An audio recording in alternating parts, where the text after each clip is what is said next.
Assalamualaikum warahmatullahi wabarakatuh. Bismillahirrahmanirrahim.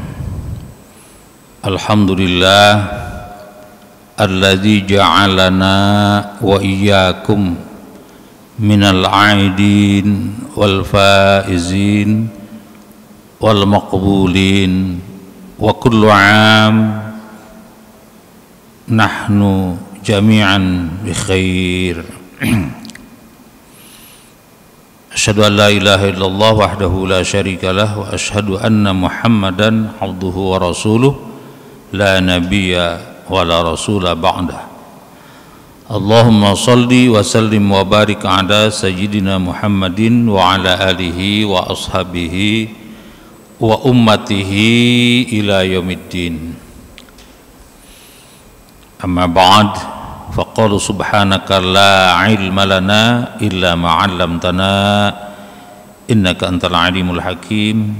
Wa qala rabbi shrah li sadri wa yassir li amri wahlul 'uqdatam min lisani yafqahu qawli. Ma'asyiral muslimin, para jamaah yang dirahmati Allah Subhanahu wa taala, syukur alhamdulillah diringi salawat dan salam kepada Muhammad sallallahu alaihi wasallam. Kita kembali bersilaturahim, bertemu muka, bertatap wajah, berinteraksi untuk melanjutkan kajian tafsir hadis sebagaimana biasa. Karena ba'da Ramadan kemudian Idul Fitri, ya kurang lebih tidak ada kajian ini 2 bulan lah begitu ya. Nah, tentu diawali dengan permohonan maaf lahir batin terkait dengan bulan Syawal, Idul Fitri begitu ya. Ini memang sesuatu yang istilahnya kita bermaaf-maafan, berhalal bihalal, bukan sekedar ajaran agama tetapi sudah mentradisi, dan itu sesuai dengan tuntunan agama kita gitu ya. Nah, sebelum kita coba kaji hadisnya, paling tidak 2 atau 3 gitu, nggak terlalu banyak dari sekian banyak hadis-hadis yang terkait dengan momentum ini. Kita awali kajian malam hari ini dengan sama-sama baca suratul Fatihah. Pertama tentu kita niatkan mudah-mudahan dengan suratul Fatihah ini Allah memberikan kesehatan, keafiatan, kelancaran kita dalam berbagai usaha maupun tugas-tugas, dan juga Allah menjadikan keberkahan dalam hidup kita di dunia maupun kesentosaan di akhirat kelak. Yang kedua, Fatihah itu sebagaimana biasa kita niatkan juga untuk saudara-saudara kita yang mungkin sedang mengalami sakit atau cobaan dengan berbagai penyakit misalnya dari Allah Subhanahu wa taala, ya tentu kita berdoa dan mendoakan supaya segera dikembalikan kesehatannya seperti sedia kala. Dan ketiga, kita niatkan Fatihah itu untuk saudara-saudara kita yang barangkali karena tugas-tugasnya harus tetap berada di lapangan, di tempat yang terkadang jauh, bahkan jauh sekali sampai ke luar negeri misalnya, itu juga kita doakan mudah-mudahan tugas-tugasnya dapat dilaksanakan dengan sebaik-baiknya, diberikan perlindungan dan keselamatan oleh Allah Subhanahu wa taala, dan dimudahkan segala urusan dan tugas-tugasnya.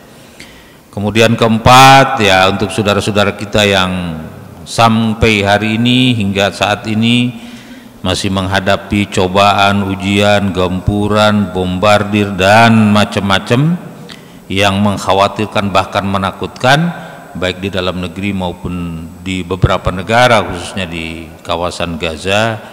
Mudah-mudahan Allah segera memberi jalan keluar, memberikan perlindungan dan memberikan perdamaian serta kedamaian sebagaimana harapan dan dambaan kita semua.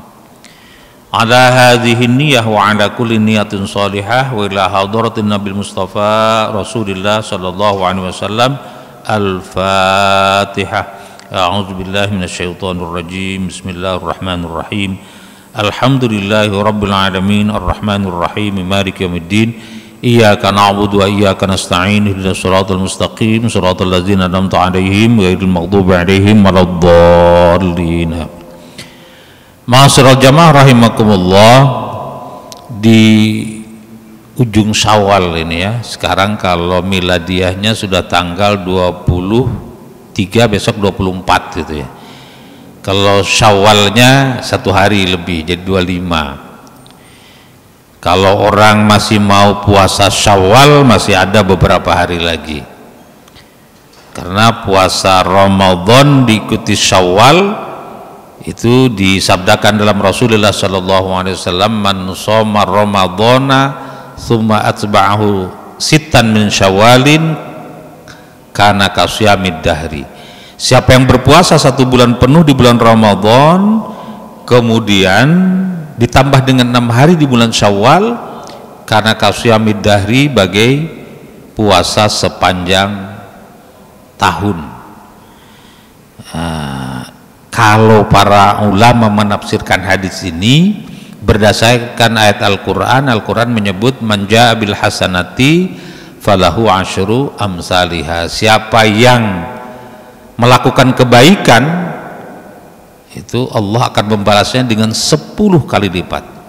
Jadi kalau 1 bulan Ramadan kalau dilipat gandakan jadi 10 kali itu sama dengan 10 bulan.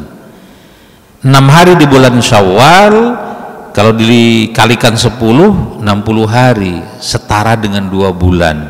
10 bulan tambah 2 bulan, 12 bulan sama dengan 1 tahun. Para ulama menyebut demikian.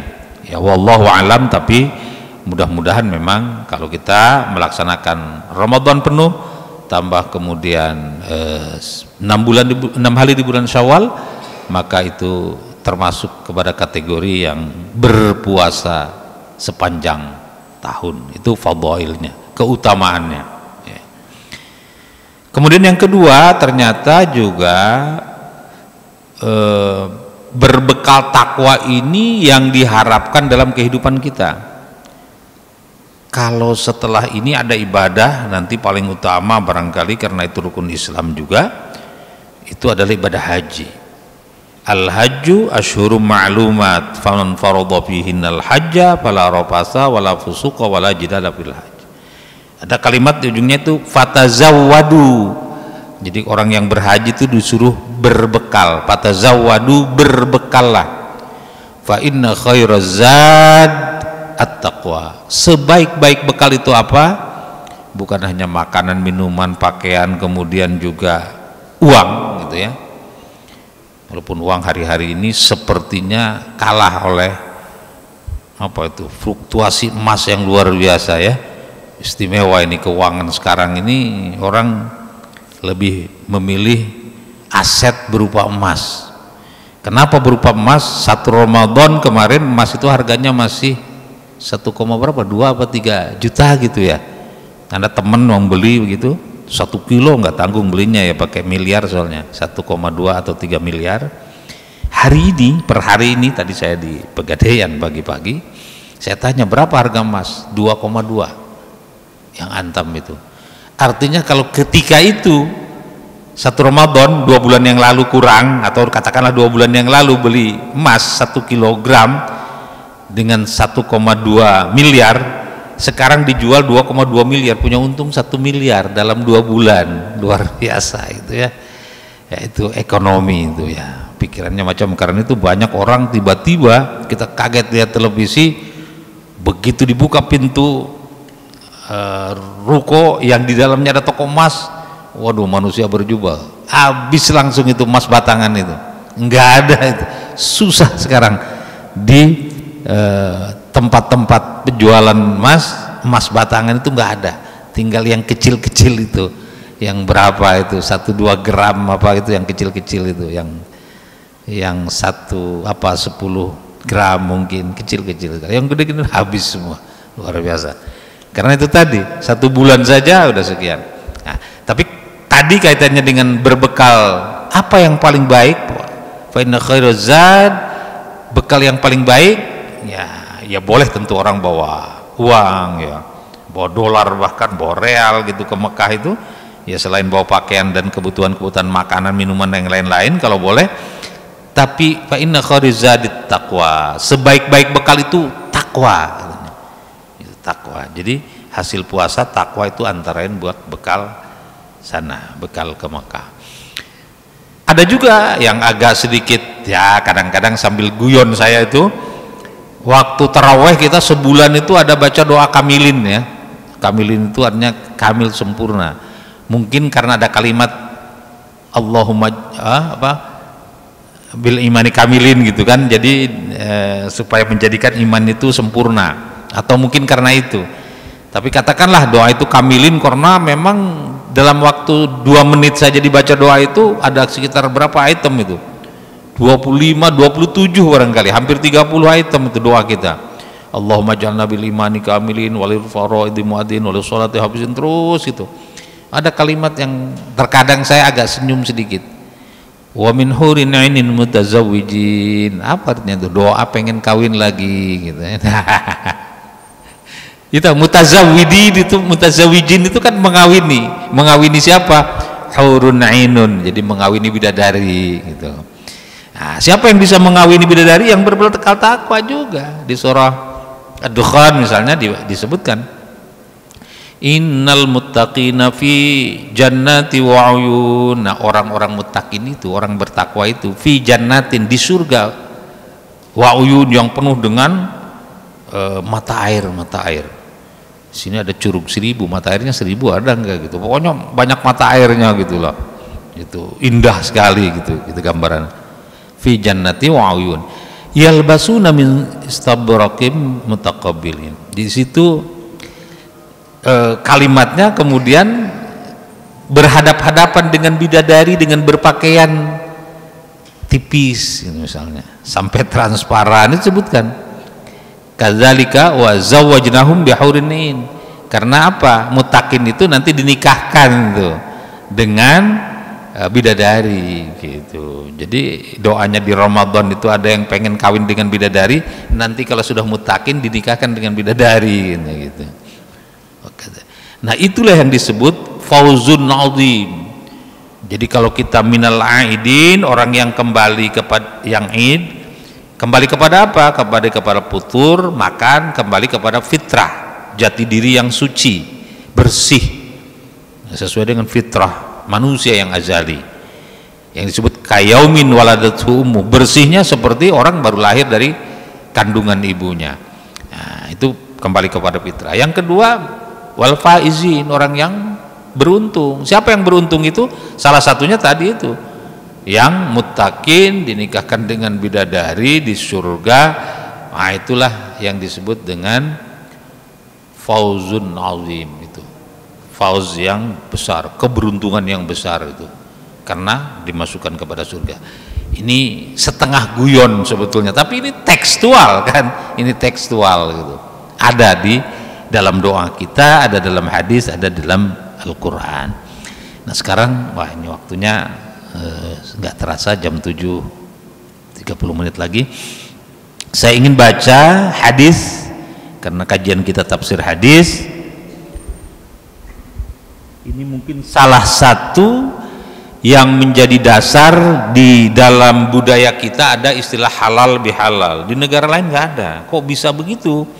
Kalau baca sejarah kita, ya dulu kerajaan Mataram Islam itu memulai gitu, tapi tidak populer. Nah, populer itu tahun 40-an setelah merdeka, itu konon dipelopori oleh Kiai Wahab Hasbullah. Karena Bung Karno nanya, ini kenapa ini para tokoh-tokoh politik sepertinya kok pada ribut melulu gitu. Lalu kemudian disampaikan satu solusi, diadakan silaturahim, diberi nama halal bihalal. Nah, kita lihat di hadisnya, hadis ke 200 berapa ini, 19-an lah, 200-an ini. Bismillahirrahmanirrahim. Wa an Abi Hurairah radhiyallahu anhu 'anin Nabi sallallahu alaihi wasallam qala Dari Abu Hurairah radhiyallahu an dari Nabi sallallahu alaihi wasallam, ia berkata, siapa yang berkata? Oh, di sini Nabi sallallahu alaihi wasallam bersabda gitu ya. Nabi sallallahu alaihi wasallam bersabda, apa sabdanya? Man kanat indahu madlamatun li akhihi, siapa yang memiliki dosa karena melakukan aniaya, kezaliman, li akhihi, kepada saudaranya, min irdihi, baik dari sisi kehormatan kemuliaan seseorang. Kalau istilah sekarang itu terjadi pencemaran nama baik, jadi kemuliaannya diruntuhkan, dizalimi, malah direndahkan, jadi terjadilah semacam pencemaran nama baik begitu, min irdihi, au min syai'in, atau apa saja, segala sesuatu, apakah yang terkait dengan non fisik maupun fisik. Nanti ada teksnya yang bersifat fisik dan juga non fisik. Apa yang harus dilakukan? Falyatahallalhu, nah haruslah meminta kehalalan minhu, daripadanya. Jadi di sini ada kalimat falyatahallalhu, maka harus meminta dihalalkan, itu kalimatnya. Al-yauma, kapan? Al-yauma, hari ini juga, bahasanya kita hari ini juga. Jadi ya pada hari halal bihalal gitu ya. Nah, tapi hari ini dimaksud adalah menurut tafsir hadis ini di dunia, artinya qabla alla yakuna dinarun wala dirhamun, sebelum tidak berfungsinya lagi, tidak berperannya lagi, tidak ada faedahnya lagi dinarun wala dirhamun, dinar maupun dirham. Jadi sebelum terjadi itu, maka mintalah kehalalannya, itu artinya minta dimaafkan kalau terkait dengan urusan dosa-dosa, tapi minta dihalalkan kalau terkait dengan misalnya hal-hal yang terlanjur kita terima, kita makan atau kita nikmati misalnya. Itu. In kana lahu amalun salihun, kalau orang itu punya amal soleh, punya kebaikan, punya pahala dari sholat, puasa, zakat, haji, sedekah dan macam-macamnya, ukhiza minhu biqadri mazlamatihi, biqadri mazlumatihi. Kalau punya tabungan kebaikan, amal soleh, pahala, maka pahala itu akan diambil seberapa banyak, yaitu sebanyak atau sekadar, seukuran dengan kezalimannya diambil. Nah itu kalau memiliki kebaikan. Bagaimana kalau tidak memiliki kebaikan? Wa illam yakun lahu hasanatun, kalau nggak punya kebaikan, nggak pernah sholat, nggak pernah puasa, nggak pernah zakat, nggak pernah berinfak, nggak pernah sodakoh, terus gimana? Maka disebutkan di dalam teks hadis ini, ukhiza min sayyiati sahibihi, maka diambillah kejelekan, sayyiat, kejelekan, sahibihi, orang yang tadi dianiaya itu. Jadi orang yang dianiaya mau nagih kebaikan orang yang ditagih nggak punya apa-apa, ya kalau gitu kejelekannya yang ditimpakan. Nah, apa yang terjadi? Humila alaihi, jadi ditimpakanlah kejelekan itu kepada orang yang menyakiti, menzalimi, yang berdosa tadi. Rawahul Bukhari, hadis ini diriwayatkan oleh Imam Al-Bukhari, Muhammad bin Ismail Al-Bukhari. Jadi itu hadis yang pertama yang kita baca, kita kaji di sini adalah bagaimana kalimatnya meminta kehalalan dari apa yang sudah mungkin saya disengaja atau tidak termakan, entah satu piring atau satu sendok yang sesungguhnya jadi hak Anda misalnya. Saya mohon maaf dan tolong dihalalkan, atau yang sudah terambil begitu. Nah itu kan. Tapi kalau teks taubat itu Kalau urusannya dengan Allah, minta ampun, berhenti tidak melakukan dosa, kemudian berjanji tidak mengulangi, selesai. Itu kalau dosa kita kepada Allah, dosa kemaksiatan, bersalah kepada Allah. Waduh ya Allah, saya kok melakukan maksiat, ya Allah saya minta ampun, saya nggak mengulangi lagi, saya tidak akan melakukannya lagi. Selesai itu, Allah ampuni. Tapi kalau kepada sesama manusia selain yang ini, itu kalau terkait dengan materi ya harus dikembalikan. Kalau menyakiti secara hati ya minta maaf. Nah itulah yang disebut faliyatahallalhu. Dan mungkin karena inilah istilah halal bihalal itu juga diangkat oleh Kiai Haji Wahab Hasbullah ketika itu pelopornya. Dan kemudian di mana-mana ada halal bihalal. Bahkan kemarin itu ada undangan saya di kedutaan besar luar negeri yang tidak Islam misalnya seperti Singapura juga mengadakan halal bihalal, mengundang kita gitu. Jadi inilah tradisi yang ada di negeri kita, halal bihalal. Dari teks hadis yang diriwayatkan oleh Imam Bukhari bersumber dari Abu Hurairah. Ini terkait dengan apa? Terkait dengan kezaliman atau dosa atau kesalahan yang dilakukan oleh seseorang kepada orang lain. Momentumnya di mana disebut al-yauma, pada hari ini, sekarang juga di dunia ini. Ya, kalau mau dipersempit lagi, di kesempatan halal bihalal itulah meminta maaf, mohon ampun kepada Allah, meminta maaf kepada sesama, dan minta dihalalkan kalau ada sesuatu yang sudah terlanjur saya makan. Waduh, kemarin saya sebetulnya makan itu di warung Padang, ditanya makan apa, ya, kita tanyakan berapa saya makan, ya, makannya apa, telur ayam.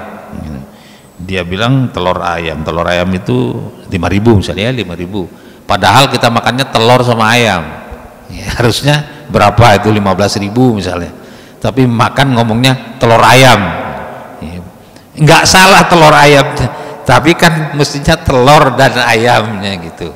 Udah minta dihalalkan, jadi bayar, tapi saya bayar kemarin, kata yang ini udahlah nggak apa-apa, itu namanya dihalalkan tuh.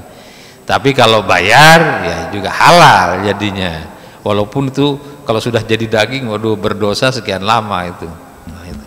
Tapi bertobat kepada Allah, kemudian minta maaf kepada yang kita zalimi, yang kita melakukan kesalahan kepada orang itu. Itulah faliyatahallalhu, yang mungkin halal bihalal konteksnya dari sini. Nah kalau orang itu punya kebaikan, tadi itu kebaikan itu diambil, tapi kalau orang itu nggak punya kebaikan, ya, kejahatan orang yang dizalimi itulah yang ditimpakan kepada orang yang berbuat zalim. Ya seperti itu gambarannya sebagaimana hadis. Ini satu hadis ini. Kemudian masih dari hadis Abu Hurairah. Hadis dari Abu Hurairah ini yang tadi diriwayatkan oleh Imam Bukhari, yang ini diriwayatkan oleh Imam Muslim An-Naisaburi. Itu dua tokoh hadis yang luar biasa ya. Nah, di sini hadisnya yang ke-222 nih hadis ini di kitab Riyadhus Shalihin ini. Bismillahirrahmanirrahim. Wa an Abi Hurairah radhiyallahu anhu, dari Abu Hurairah radhiyallahu anhu, anna Rasulullah sallallahu alaihi wasallam, bahwasanya Rasulullah sallallahu alaihi wasallam qala, bersabda, atadruna manil muflisu. Pertanyaan Rasul itu, apakah Anda tahu, atadruna man al muflisu, siapa orang yang muflis itu? Muflis itu bangkrut, pailit, krisis. Siapa orang yang bangkrut, yang pailit, yang krisis itu? Kata Nabi. Itu pertanyaannya kepada para sahabat. Qalu, sahabat semua menjawab serempak ini. Qalu gitu. Jadi serempak jawabannya. Mungkin gampang. Jangan-jangan memang orang yang menjawab itu semua lagi pada krisis. Habis pulang kampung misalnya, duitnya habis, kemudian balik, ditanya soal bagaimana krisis. Wah, langsung jawab qalu, ya saya tahu ya Rasul.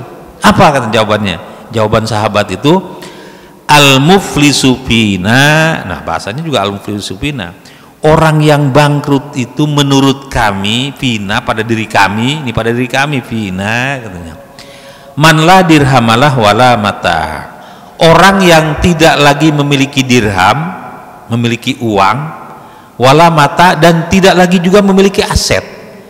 Aset sudah dijual habis, uang sudah nggak punya, itulah yang disebut muflis atau bangkrut, kata para sahabat itu.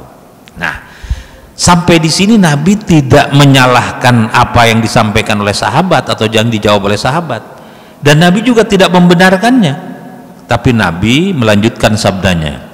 Apa itu sabdanya? Qala, kata Nabi bersabda, innal muflisa, sesungguhnya orang yang bangkrut, yang pailit, yang krisis itu, min ummati, dari umatku, kata Nabi, man ya'ti yaumal kiamati, orang yang nanti di hari kiamat datang, ya'ti bisolatin, dengan amal ibadah pahala dari puasa, wasiyamin, dan dari pelaksanaan ibadah puasanya, jadi sholatnya, puasanya gitu ya, wa zakatin, dan juga zakatnya, termasuk zakat fitrahnya, sodakohnya, jariyahnya, macam-macamnya semua gitu. Saking banyaknya, ya banyak gitu, banyak betul. Tapi kata Nabi, wa ya'ti wa qad syatama hadza wa qadzafa hadza wa akala mala hadza wa safaka dama hadza wa daraba hadza. Ada 5 perbuatannya tadi, tumpukan pahalanya segitu banyaknya dari puasa, sholat, zakat, sedekah, infak, macam-macam itu kebaikan-kebaikannya. Tapi pada saat yang bersamaan dia ya'ti, datang juga, waqad syatama hadza, dengan amal keburukan, karena dia syatam, melakukan maki-maki kepada orang lain, syatama hadza. Jadi samping amal perbuatan, amal solehnya, pahalanya yang baik-baik itu bertumpuk banyak, tapi ternyata orang ini juga sering memaki orang lain, syatama hadza, wa qadzafa hadza, dan juga sering menuduh orang lain tanpa ada bukti. Wa qadzafa hadza, qadzab, menuduh. Awalnya qadzab itu menuduh zina kepada orang yang mukmin itu, tanpa dasar, tanpa bukti. Ini menuduh. Nah, bahaya itu. Sampai harus didera, itu dipukul 80 kali itu. Kalau nggak ada saksi, nggak ada apa, nggak ada bukti ya.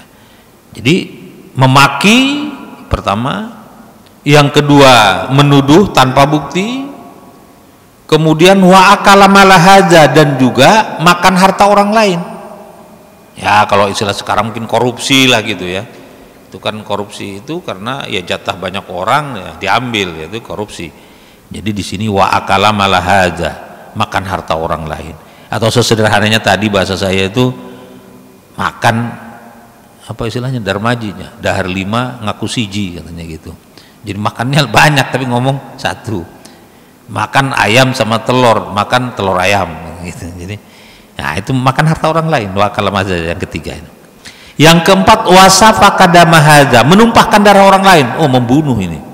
Membunuh, menumpahkan darah orang lain, membunuh lah gitu. Kemudian yang kelima, wa daraba hadza, memukul orang lain dengan pukulan tangan fisik, maupun boleh jadi yang seperti hadis tadi, memukul tapi tidak dengan fisik, tapi dengan kata-kata atau kalimat yang menyakitkan, yang terkadang itu menjadi lebih sakit dibandingkan dengan pukulan fisik. Yang di dalam syair dikatakan, wa qad yurja li jarhis sayfi bur'un wala bur'a lima jarahal lisan, masihkan ada harapan sembuh bila pedang melukai tubuh, tapi kemana obat akan kucari bila lidah melukai hati. Jadi pukulan lidah itu jauh lebih tajam, lebih keras, dampaknya bahkan bisa jadi lebih luas dan tidak sesegera mungkin sembuh. Bahkan kata-kata itu dalam syair-syair yang lain, kalau kita baca di berbagai syair, itulah kata-kata yang bisa menembus lubang jarum. Itu kan dalam syair-syair begitu. Nah, ini sekarang ini nggak ngata-ngatain, mulut kita ngomong susah, jarang ketemu ya, tapi ya itu yang ada di gadget itu ya, kita kirim orang sampai sakit hati gitu gara-gara itu, bahkan banyak berantem perang gara-gara itu. Nah ini hati-hati ini. Jadi orang datang dengan pahala yang banyak, tapi pada saat yang sama ternyata dia juga sering memaki orang, menuduh orang lain tanpa bukti, bahkan harta orang lain, bahkan menumpahkan darah dan memukul orang lain. Terus bagaimana yang terjadi? Kata Nabi Shallallahu Alaihi Wasallam dalam hadis yang lanjutannya dikatakan, hadza fayu'ta hadza min hasanatihi wa hadza min hasanatihi, maka diberikanlah fayu'ta hadza min hasanatihi, ya kebaikannya ini, wa hadza min hasanatihi, dan kebaikan yang lainnya juga. Jadi kebaikan-kebaikan yang banyak itu karena tadi banyak melakukan kezaliman, menganiaya orang lain, memaki orang lain, makan harta orang lain, memukul orang lain, menumpahkan darah orang lain, yang datang itu semua dibagikan itu. Pahala yang dari sholat, puasa, zakat udah kita tabung tuh 1 bulan kemarin kan luar biasa itu. Puasa, kemudian tarawihnya, tadarusnya, zakatnya, sholatnya, wah macam-macam yang banyak itu. Ya hati-hati, nah, jangan sampai dalam waktu yang bersamaan kita membawa amal-amal yang buruk. Karena apa? Karena amal-amal yang baik itu akan diberikan kepada orang-orang yang menagih, karena dia dianiaya, dicaci maki dan seterusnya, yang disakiti, dizalimi itu. Nah, terus bagaimana kalau habis itu pahala yang baik itu, yang banyak itu? Nah, kata Nabi, fa in faniyat hasanatuhu, kalau sudah habis kebaikannya, qabla ayyuqdha ma alaihi, sebelum semua yang nagih itu terpenuhi, terbayar itu, ukhidza min khotoyahum, maka kejelekan orang-orang yang datang yang menagih tadi itu ditimpakan kepada orang yang sesungguhnya punya amal banyak ini. Sama, setara, sebangun dengan hadis yang tadi itu. Kemudian apa yang terjadi? Faturihat alai summa turiha finnar, rawahu Muslim. Kalau sudah begitu ya kolab, tergeletak dia di dalam kubangan api neraka. Nah, di sini juga kalau kita membuat kesimpulan itu, hati-hati dengan salah ucap ya. Apakah lisan kita, apalagi kalau tangan kita, apalagi mulut kita, ya mohon maaf kan kadang-kadang ada yang disebut mulutnya katanya comberan, nyaci maki orang, ya tersakitilah orang. Nah itu hati-hati. Dan momentum terbaik untuk kita keluar dari krisis model seperti ini ya dengan cara meminta maaf itu, berhalal bihalal itu. Itulah pentingnya momentum halal bihalal di pasca Ramadan atau di bulan Syawal. Maka dengan cara-cara demikian itu mudah-mudahan kita sempurna ibadah di Ramadan, lalu kemudian tidak diambil pada saatnya di hari kiamat oleh orang-orang yang kita zalimi karena kita meminta maaf kepada mereka dan mereka memaafkannya. Nah, bagaimana kalau orang yang dicaci makinya ada di negeri lain atau sudah tidak ada atau gimana itu? Nah, itu yang susah itu. Kata para ulama, doakan saja.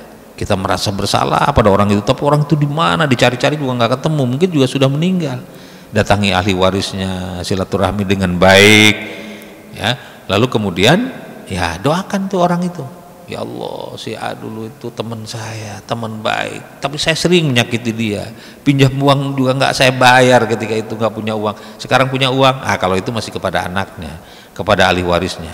Atau di mana nggak tahu ahli warisnya, kita datang ke masjid. Ini sedekahnya sahabat saya namanya A, Fulan bin Fulan. Itu kata para ulama minimal ada usaha ke arah itu.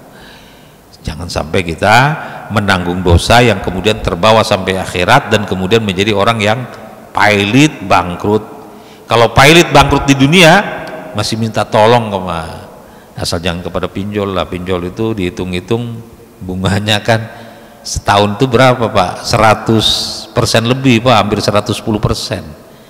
Bagaimana orang bisa bayar? Itu pinjol yang resmi. Bagaimana yang nggak resmi, yang rentenir?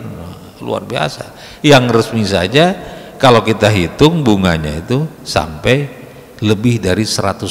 Jadi kalau pinjam 10 juta jadi 20 juta, itu kalau normal.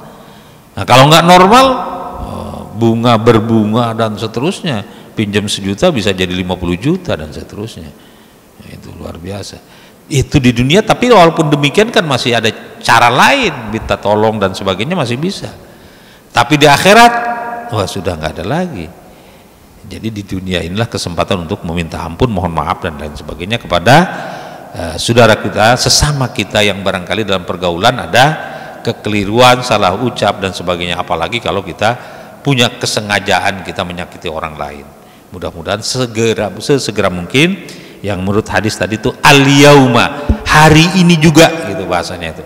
Saat ini juga, detik ini juga kita minta ampun, mohon maaf kepada sesama itu. Nah tadi kalau nggak ketemu sudah jauh entah di mana, kita doakan. Suatu saat ada rezeki, kita masukkan ke kotak amal atas nama saudara kita, sahabat kita itu yang kita sakiti. Banyak cara insya Allah, sambil tentu mohon ampun kepada Allah, mendoakan orang lain. Dalam kisah-kisah di kitab-kitab itu, bagaimana orang yang sesungguhnya amalnya biasa-biasa saja, tapi kok ini amal jadi banyak, dari mana nih? Ternyata banyak yang dikirim orang lain. Apa kiriman orang lain? Karena kita banyak bergaul, bersilaturahmi, orang itu berdoa, ya Allah ampuni dosaku, dosa kedua orang tuaku, dosa muslimin, muslimat, mukminin, wa mukminat. Kebagian kita itu dalam Islam itu luar biasa, saling memberi, tapi kita nggak merasa memberi. Dengan doa itu kita ternyata memberi kepada orang lain, dan ternyata orang lain lebih banyak lagi memberi kepada kita. Nah, tumpukan harta-harta seperti itu satu saat itulah yang menjadi terundangnya rahmat Allah kepada kita. Dan kata Nabi, saya ini masuk surga itu karena rahmat Allah. Nah sahabat-sahabat juga bertanya, apa begitu? Ya karena beramal itu, ya amal kita nggak seberapa lah dibandingkan dengan nikmat yang Allah berikan, tapi rahmat Allah jauh lebih luas, lebih besar kepada kita. Nah itu yang kita harapkan. Ini ada waktu 5 menitan lagi, barangkali ada yang ingin disampaikan, ditanyakan atau ditambahkan, silakan kalau ada yang ingin disampaikan, ditambahkan atau punya pengalaman dan lain sebagainya, saya persilakan. Ini ada sekitar 5 menit, lumayan. Ada? Ya kalau nggak ada, saya buat kesimpulan aja lah. Kesimpulannya begini, kita hidup ini kalau menurut teks 2 hadis tadi, jangan sampai menjadi orang yang pailit, bangkrut atau mengalami krisis. Itu jangan sampai hidup ini mengalami krisis atau bangkrut atau pailit. Di mana itu? Ya kita di dunia ini, ya, di dunia ini jangan juga sampai bangkrut, pailit, krisis, jangan sampai. Kita hindari tentu dengan berbagai perbuatan yang baik, bekerja dengan baik, berprestasi. Kemudian kalau menolong orang juga dengan cara baik, insya Allah kita keluar dari krisis di dunia ini. Kita bekerja dengan sebaik-baiknya, beramal soleh dengan sebaik-baiknya, dan itu dalam agama itu rasa syukur. Syukur yang terbaik itu adalah bekerja dengan sebaik-baiknya. Di dalam teks Al-Quran dikatakan i'malu ala Dawud syukra, bekerjalah wahai keluarga Daud sebagai tanda rasa syukur kepada Allah. Karena syukur itu kan olah rasa menjadi karsa, karsa itu keinginan, kehendak. Nah dari karsa itu timbul karya. Nah karya itu adalah wujud syukur yang terbaik di dunia ini. Dan tentu lebih-lebih jangan sampai kita mengalami kebangkrutan atau krisis atau pailit di akhirat kelak, karena itu sudah nggak ada lagi pertolongan dari mana-mana, sudah nggak berfungsi lagi dirham, dinar katanya, pertolongan nggak ada, pertolongannya amal solehnya sudah diambil oleh orang lain. Nauzubillah, jangan sampai demikian. Jadi jangan ragu-ragu kita minta maaf, dan juga kita berikan maaf kepada orang lain, dan kita buka lembaran baru yang lebih baik, sehingga spirit Ramadan kemudian menguatkan kita secara fitrah, sehingga kita kemudian menjadi orang yang memiliki energi baru untuk bekerja lebih baik, berprestasi lebih baik, dan kemudian juga menghasilkan sesuatu yang lebih baik. Karir kita menjadi baik, penghasilan kita menjadi lebih baik, dan mudah-mudahan ini juga membawa kepada masyarakat dan bangsa serta negara yang lebih baik. Demikian mungkin kita akhiri saja gitu ya. karena nggak ada pertanyaan, kita tutup dengan membaca surah Al-Asri. A'udzubillahi minasyaitonirrajim. Bismillahirrahmanirrahim. Wal 'asri innal insana lafi khusr illa alladzina amanu wa 'amilus shalihat wa tawasaw bil haqqi wa tawasaw bis sabr. Subhanaka Allahumma wa bihamdika asyhadu an la ilaha illa anta astaghfiruka wa atubu ilaih. Wassalamualaikum warahmatullahi wabarakatuh.